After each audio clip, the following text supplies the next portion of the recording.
I'm Mark. I'm Alex. I'm Scott. And this is our pre-production for our Noir film.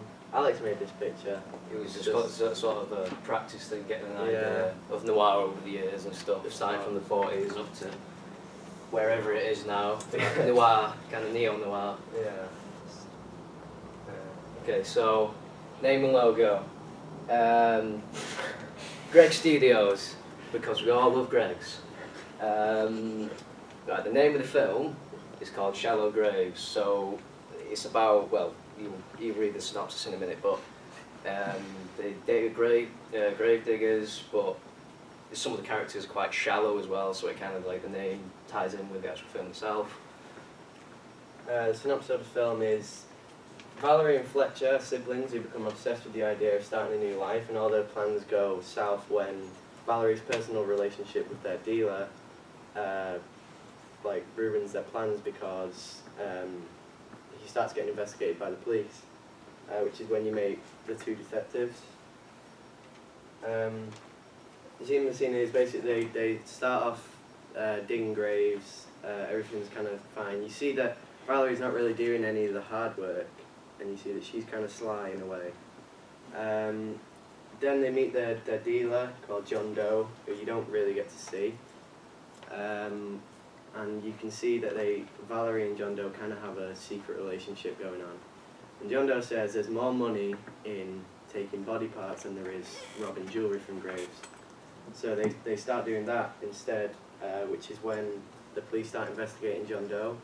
And the police go to Valerie and Fletcher's house where they're kind of hiding out and chopping his body up.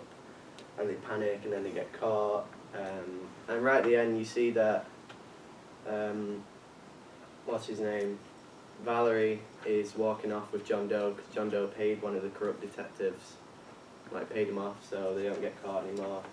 And the brother's just on his own. The characters, you have Valerie, who's femme fatale, and she also becomes the fourth hero in the end. She's a stronger, more leader of the siblings. You have Fletcher as more of the protagonist, like the hero. He's much more of a weaker character who always gets tricked, and obviously gets tricked in the end by his sister. You have John Doe, who's much more of a mysterious character.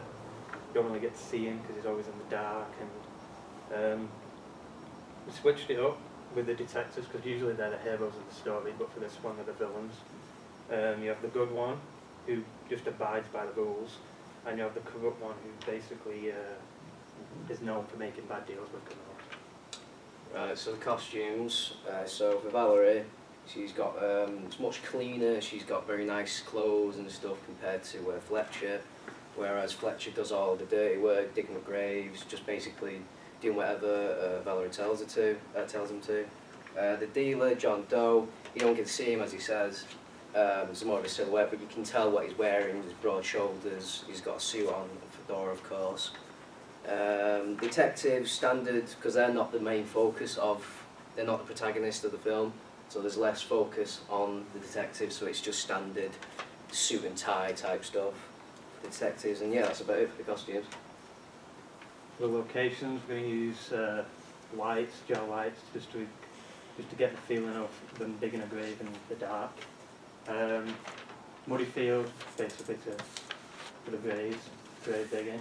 Graveyard's going to be more of establishing shots, so we're going to have a house, we don't know where that location is yet, and the car park is where the two siblings meet the dealer. That's it. That's all she wrote. What's the 4OH?